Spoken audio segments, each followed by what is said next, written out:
بلغ العلا بکمالہ کشف الدجی بجمالہ بلغ محترم سامعین کرام، السلام علیکم ورحمۃ اللہ وبرکاتہ۔ صلو علی الحبیب اللہ رب محمد صلی علیہ وسلم، نحن عباد محمد صلی علیہ وسلم، صلاۃ و سلام علیک یا رسول اللہ صلی اللہ تعالی علیہ وآلہ وسلم۔ عزیزان محترم،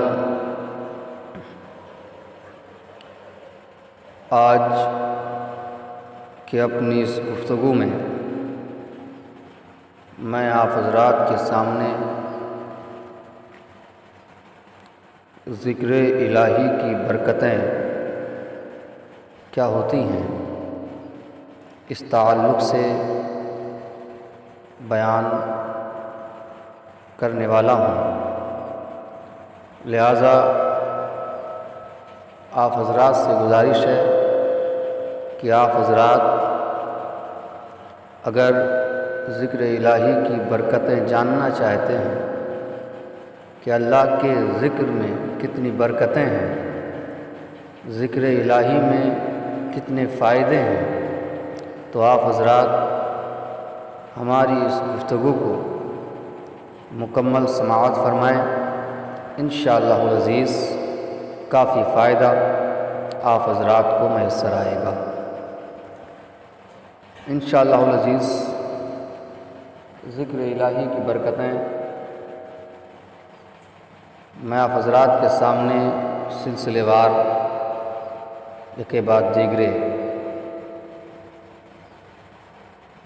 بیان کروں گا، جو انشاءاللہ کئی قسطوں میں آپ حضرات کے سامنے پیش کی جائیں گی۔ میرے عزیز، سورہ احزاب آیت نمبر 42 میں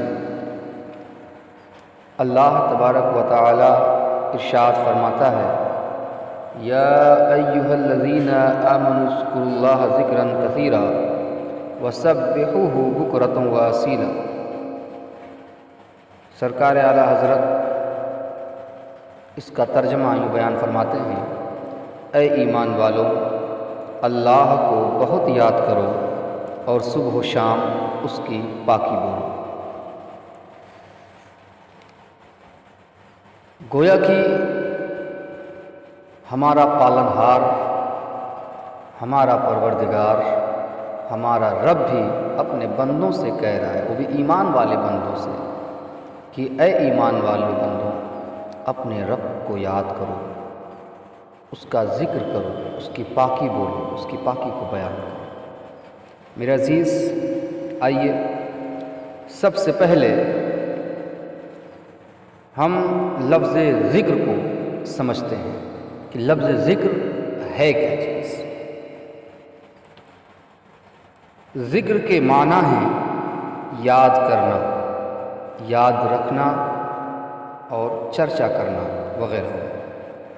نہایت چھوٹا سا لفظ ہے، لیکن کوزے میں سمندر کے مثل اپنے اندر تمام عبادات و معاملات کو سموئے ہوئے ہے، جس کو ہم یوں بیان کر سکتے ہیں کہ ہر وہ عمل جو اللہ تبارک و تعالی اور اس کے پیارے حبیب علیہ تحیۃ و ثناء کے حکم کی تعمیل میں ان کی رضا و خوشنودی کے لیے کیا جائے، ذکر ہے۔ چاہے اس کا تعلق عبادات سے ہو، جیسے نماز، روزہ، حج و زکوٰۃ وغیرہ، یا وہ معاملات سے متعلق ہوں، جیسے والدین کی خدمت، ان کی اطاعت و فرما برداری، پڑوسیوں، رشتہ داروں، یتیموں اور محتاجوں سے حسن سلوک اور حصول معاش کے لیے حلال و حرام کا امتیاز کرتے ہوئے محنت و مشقت کرنا وغیرہ وغیرہ، یہ سب ذکر میں شامل ہیں۔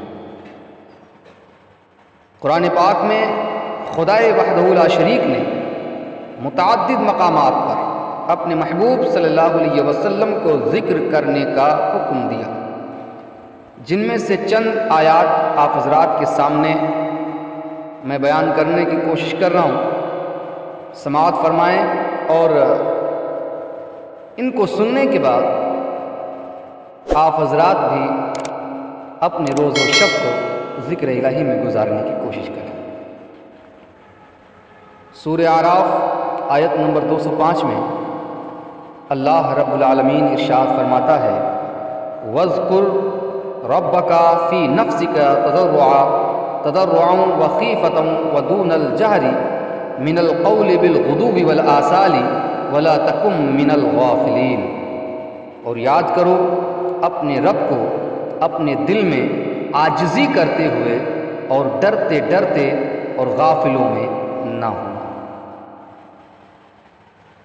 اور سورہ مزمل میں رب کا ارشاد ہوتا ہے وَاذْكُرِ اسْمَ رَبِّكَ وَتَبَتَّلْ إِلَيْهِ تَبْتِيلًا، اور اپنے رب کا نام یاد کرو اور سب سے ٹوٹ کر اسی کے رہو۔ اور سورہ دہر میں ارشاد باری تعالی ہوتا ہے وَاذْكُرِ اسْمَ رَبِّكَ بُكْرَةً وَأَصِيلًا، اور رب کا نام صبح و شام یاد کرو۔ چنانچہ محبوب مکرم صلی اللہ علیہ وسلم نے اللہ تبارک و تعالیٰ کے حکم کی تعمیل میں اس کا ایسا ذکر کیا کہ ساری کائنات جھوم اٹھی، زمین کے چپے چپے پر اشہد اللہ الہ الا اللہ کی صدائیں گونجنے لگیں۔ واللہ العظیم، ان کی ہر ادا ذکر الہی تھی، ان کی جلوت میں اللہ کے ذکر کی گونج ہوتی، ان کی خلوت میں اللہ کے ذکر کی رفاقت ہوتی، ان کے زبان مبارک ذاکر تھی، ان کا قلب منور ذکر سے لبریز تھا، ان کا رونگٹا رونگٹا ان کے رب کا ذکر کرتا تھا، وہ کسی لمحہ اپنے رب کے ذکر سے غافل نہ ہوئے، حتیٰ کہ سوتے تب بھی قلب سلیم ذکر میں مصروف رہتا۔ اسی کیفیت کو ام المومنین حضرت عائشہ صدیقہ رضی اللہ تعالیٰ عنہا کو بتایا انا عینی تنامانی ولا ینام قلبی، یعنی آنکھیں تو سوتی ہیں لیکن میرا دل نہیں سوتا۔ ارشاد باری تعالی ہے فاذکرونی اذکرکم واشکروا لی ولا تکفرون، پس تم مجھے یاد کرو میں تمہیں یاد کیا کروں گا، اور شکر ادا کیا کرو میرا، اور میری ناشکری نہ کیا کرو۔ ذاکرین کے لیے کتنا بڑا اعجاز ہے کہ اللہ احکم الحاکمین ان کا ذکر فرماتا ہے۔ بہیں صورت کہ جو بندے ہر حال اور ہر لمحہ اپنے رب کریم کو یاد کرتے ہیں، وہ اپنے فضل و کرم سے ان کے ہر حال کو درست رکھتا ہے اور ہر لمحہ اپنے انعامات سے نوازتا رہتا ہے۔ نیز اس طرح کہ ہم تو صرف زمین پر اس کا ذکر کرتے ہیں، اور وہ مالک عرش و کرسی اپنی نورانی مخلوق ملائکہ میں ہمارا ذکر فرماتا ہے اور انہیں گواہ بنا کر ہماری بخشش و مغفرت کا اعلان فرماتا ہے۔ مشہور صحابی رسول حضرت ابو ہریرہ رضی اللہ تعالیٰ عنہ سے ایک طویل حدیث بخاری شریف میں مروی ہے، جس کا ترجمہ مفہوم میں آپ حضرات کے سامنے پیش کرنے جا رہا ہوں۔ یقیناً آپ اس کو سن کر جھوم اٹھیں گے۔ غور کیجئے، اللہ کے فضل و کرم پر ناز کیجئے اور ذاکرین میں سے ہو جائیے، یعنی ذکر کرنے والوں میں سے ہو جائیے۔ اس حدیث پاک کو سننے کے بعد واقعتاً دل کی تمنا یہ ہوگی کاش ہم بھی اللہ کے ذکر کرنے والے بن جائیں۔ میرے پیارے آقا صلی اللہ علیہ وسلم نے ارشاد فرمایا اللہ کے کچھ فرشتے راستوں میں ذکر کرنے والوں کی تلاش میں گھومتے رہتے ہیں، جب وہ ذاکرین کی کسی جماعت کو پاتے ہیں تو ایک دوسرے کو پکارتے ہیں کہ آؤ اپنے مقصد کی طرف، یعنی مل گئے جنہیں ہم تلاش کر رہے تھے۔ پھر وہ فرشتے ذاکرین کو اپنے پروں میں ڈھانپ لیتے ہیں محبت و الفت کے طور پر، پھر وہ اپنے رب کے دربار میں حاضر ہوتے ہیں تو اللہ ان سے پوچھتا ہے، حالانکہ اللہ اپنے بندوں کا حال جانتا ہے لیکن فرشتوں سے اپنے ذاکر بندوں کی تعریف سننا پسند فرماتا ہے، اے فرشتوں تم نے میرے بندوں کو کس حال میں پایا؟ فرشتے عرض کرتے ہیں یسبحونک ویکبرونک ویحمدونک ویمجدونک، رب تیرے بندے تیری تسبیح بیان کر رہے تھے، تیری بڑائی بیان کر رہے تھے، تیری تعریفیں بیان کر رہے تھے، تیری بزرگی بیان کر رہے تھے۔ اللہ تبارک و تعالی فرماتا ہے حل رعونی، کیا انہوں نے مجھے دیکھا ہے؟ فرشتے عرض کرتے ہیں ما رعوک، نہیں مولا انہوں نے تجھے نہیں دیکھا ہے۔ اللہ تعالی فرماتا ہے کیف لو رعونی، اگر وہ مجھے دیکھ لیتے تو ان کا کیا حال ہوتا۔ فرشتے عرض کرتے ہیں اگر وہ تجھے دیکھ لیتے تو اور زیادہ تیری عبادت کرتے، اور زیادہ تیری بزرگی بیان کرتے، اور زیادہ تسبیح بیان کرتے۔ اللہ تعالیٰ فرماتا ہے فما یسألون، وہ مجھ سے کیا مانگ رہے تھے؟ فرشتے عرض کرتے ہیں مولا وہ تجھ سے جنت مانگ رہے تھے۔ اللہ تبارک و تعالیٰ فرماتا ہے کیا انہوں نے جنت دیکھی ہے؟ فرشتے عرض کرتے ہیں نہیں، بقسم رب انہوں نے جنت نہیں دیکھی ہے۔ اللہ تبارک و تعالیٰ فرماتا ہے اگر وہ جنت دیکھ لیتے تو ان کا کیا حال ہوتا؟ اگر وہ جنت دیکھ لیتے تو ان کا کیا حال ہوتا؟ فرشتے کہتے ہیں اگر وہ جنت دیکھ لیتے تو اس کی بہت حرص کرتے، اس کے بہت طلبگار ہو جاتے، اور اس کی طرف ان کی رغبت اور زیادہ ہو جاتی۔ اللہ تعالیٰ فرماتا ہے وہ کس چیز سے پناہ مانگ رہے تھے؟ فرشتے عرض کرتے ہیں من النار، جہنم کی آگ سے۔ اللہ فرماتا ہے کیا انہوں نے جہنم کو دیکھا ہے؟ فرشتے عرض گزار ہوتے ہیں نہیں، بقسم رب انہوں نے اسے نہیں دیکھا۔ اللہ جل شانہ فرماتا ہے اگر وہ اسے دیکھ لیتے تو ان کا کیا حال ہوتا؟ فرشتے کہتے ہیں اگر وہ اسے دیکھ لیتے تو اس سے مزید بھاگتے اور زیادہ ڈرتے۔ پھر اللہ تعالیٰ فرماتا ہے فَأُشْهِدُكُمْ أَنِّي غَفَرْتُ لَهُمْ، اے فرشتوں میں تمہیں گواہ بناتا ہوں کہ میں نے ان سب کو بخش دیا۔ فرشتے کہتے ہیں اللہ ان میں ایک شخص تھا جو ذکر نہیں کر رہا تھا، ان میں ایک شخص تھا جو ذکر نہیں کر رہا تھا بلکہ اپنی کسی ضرورت کے لیے ان کے پاس آیا تھا۔ اللہ تعالیٰ فرماتا ہے لا یسقا جلیسہم، ان کے پاس بیٹھنے والا بھی محروم نہیں رہتا۔ اللہ اکبر، یعنی ذکر کرنے والوں کو برکتیں تو نصیب ہوتی ہی ہیں، ذکر کرنے والوں کی بخشش تو ہوگی ہوگی، لیکن جو ذکر کرنے والوں کی صحبت میں بیٹھے گا اللہ تبارک و تعالیٰ اس کی بھی مغفرت فرما دے گا، اللہ تبارک و تعالیٰ اس کی بھی بخشش فرما دے گا۔ حضرت ابن عباس رضی اللہ تعالیٰ عنہ سے روایت ہے، انہوں نے فرمایا کہ رسول اللہ صلی اللہ علیہ وسلم نے ارشاد فرمایا جنہیں قیامت کے دن سب سے پہلے جنت کی طرف بلایا جائے گا وہ ہوں گے جو خوشی و غم میں اللہ تعالیٰ کی حمد کرتے ہیں۔ میرے عزیزوں، انسان اکثر خوشی کے موقع پر اللہ تعالیٰ کو بھول جاتا ہے، جبکہ ہونا تو یہ چاہیے کہ خوشی کے وقت اللہ کا ذکر زیادہ کریں اور اپنے معبود حقیقی کا شکر بجا لائیں۔ اسی لیے اولیاء کرام علیہم الرضوان اللہ عز و جل کا ذکر خوشی و غم میں زیادہ کرتے تاکہ اللہ تعالیٰ راضی ہو جائے۔ انسان خوشی اور غم میں اللہ تعالیٰ کا ذکر کرے تو اللہ تعالیٰ اس بندے سے غم دور اور خوشیوں میں اضافہ کرتا ہے، اس لیے کہ خوشی اور غم دونوں اللہ تعالیٰ کی طرف سے ہیں۔ جب بندہ یہ مان لیتا ہے اور طے کر لیتا ہے کہ اللہ تعالیٰ جس چیز سے راضی میں بھی اس چیز سے راضی، تو بندہ جب کمزور ہو کر اس کی رضا پر راضی رہتا ہے تو اللہ تعالیٰ ایسے بندے پر کرم کی نظر فرما کر جنت کا مزدہ فضا سنا دیتا ہے۔ اللہ عز و جل سرکار مصطفیٰ صلی اللہ علیہ وسلم کے صدقہ و طفیل ہم سب کو ہر حال میں ذکر کرنے کی توفیق عطا فرمائے۔ میرے عزیز، حضرت عمر بن شعیب رضی اللہ تعالیٰ عنہ سے روایت ہے، وہ اپنے والد سے، وہ اپنے دادا سے راوی ہیں۔ انہوں نے فرمایا کہ رسول اللہ صلی اللہ علیہ وسلم نے فرمایا جو صبح کو 100 بار سبحان اللہ پڑھے اور شام کو 100 بار تو اس کی طرح ہوگا جو 100 حج کرے، اور صبح کو 100 بار الحمدللہ پڑھے اور 100 بار شام کو تو اس جیسا ہوگا جو اللہ تعالیٰ کی راہ میں 100 گھوڑے خیرات کرے، اور جو صبح کو 100 بار لا الہ الا اللہ پڑھے اور 100 بار شام کو تو اس کی طرح ہوگا جو اولاد حضرت اسماعیل علیہ السلام سے 100 غلام آزاد کرے، اور جو 100 بار صبح کو اللہ اکبر پڑھے اور 100 بار شام کو تو کوئی اس سے زیادہ نیکیاں اس دن نہ کر سکے گا سوائے اس کے جو اتنی ہی بار یہ کلمات کہہ لے یا اس سے زیادہ۔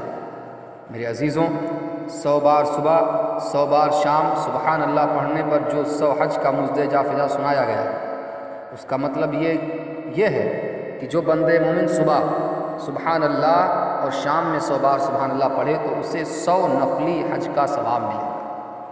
خیال رہے کہ حج کا ثواب ملنا اور ہے، حج کی ادائیگی اور ہے۔ یہاں ثواب کا ذکر ہے، نہ کہ ادائے حج کا۔ اسی لیے کوئی یہ نہ سمجھے کہ 100 بار سبحان اللہ صبح اور شام کو پڑھ لیا جائے تو 100 حج ہو جائیں گے، لہٰذا ہزاروں روپے خرچ کرنے اور تکلیف اٹھا کر جانے کی ضرورت ہی کیا ہے؟ نہیں، ایسا نہیں، بلکہ حج تو ادا کرنے سے ہی ہوگا۔ جس طرح طبیب کہتا ہے کہ ایک گرم کیے ہوئے منقع میں ایک روٹی کی طاقت ہے مگر پیٹ روٹی ہی سے بھرتا ہے، کوئی شخص 2 وقت میں 3 منقع کھا کر زندگی نہیں گزار سکتا۔ یقیناً مذکورہ تسبیحات میں ثواب بے پناہ ہے۔ اس قسم کے ثواب کا ذکر قرآن مقدس میں بھی کیا گیا ہے۔ مثل الذین ينفقون اموالهم فی سبیل اللہ کمثل حبۃ انبتت 7 سنابل فی کل سنبلۃ 100 حبہ، یعنی جو لوگ راہ خدا میں اپنے مال خرچ کرتے ان کے خرچ کی مثال اس دانے کی طرح ہے جس سے 7 بالیاں پیدا ہوں اور ہر بالی سے 100 دانے، اور اللہ جسے چاہے اس سے بھی زیادہ عطا فرمائے۔ اللہ تعالیٰ کی بارگاہ میں کسی چیز کی کمی، کس چیز کی کمی ہے؟ وہ کریم ہے، رحیم ہے، وہ جواد ہے، وہ غفار ہے۔ اس لیے اس کے کرم پر بھروسہ کرنا چاہیے اور یقین رکھنا چاہیے۔ میرے پیارے آقا صلی اللہ علیہ وسلم کے پیارے دیوانوں، صبح و شام 100 بار الحمدللہ پڑھنے والے کو اللہ تعالیٰ جہاد کے لیے 100 گھوڑے خیرات کرنے کے برابر ثواب عطا فرمائے گا۔ اس سے مراد یہ ہے کہ جہاد وغیرہ کا مقصد اعلاء کلمۃ الحق اور اللہ کے ذکر کی اشاعت ہو۔ مومن ملک گیری کے لیے نہیں لڑتا بلکہ ذکر کی رکاوٹیں دور کرنے کے لیے لڑتا ہے، اور حمد الہی یقیناً 100 جہادوں سے افضل ہے۔ اور یہ فرمایا گیا کہ صبح و شام 100 بار لا الہ الا اللہ پڑھے تو اولاد حضرت اسماعیل علیہ السلام سے 100 غلام آزاد کرنے کے برابر ثواب ہے۔ اولاد حضرت اسماعیل علیہ السلام فرمانے کی وجہ یہ ہے کہ اولاد حضرت اسماعیل علیہ السلام سے مراد اہل عرب ہیں، کہ وہ سب ان کی اولاد ہیں۔ چونکہ عرب حضور رحمت عالم صلی اللہ علیہ وسلم سے قرب رکھتے ہیں، اس لیے ان پر احسان کرنا افضل ہے۔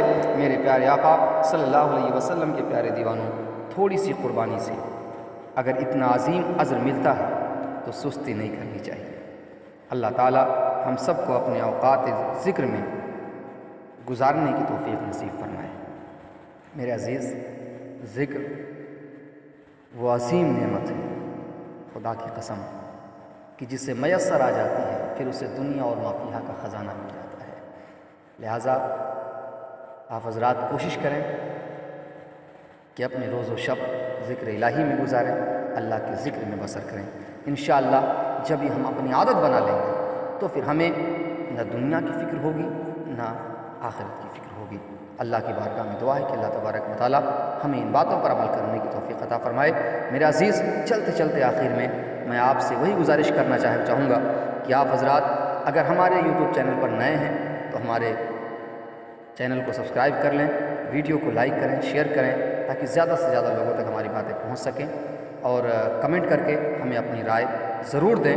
انشاءاللہ العزیز اگر کچھ کمی ہو یا کچھ خامی ہو تو آپ حضرات اس کی اصلاح بھی فرمائیں تاکہ ہم اپنی غلطی کی اصلاح کر لیں۔ السلام علیکم ورحمۃ اللہ وبرکاتہ۔ العلا بکمالہ کشف الدجی بجمالہ بلغ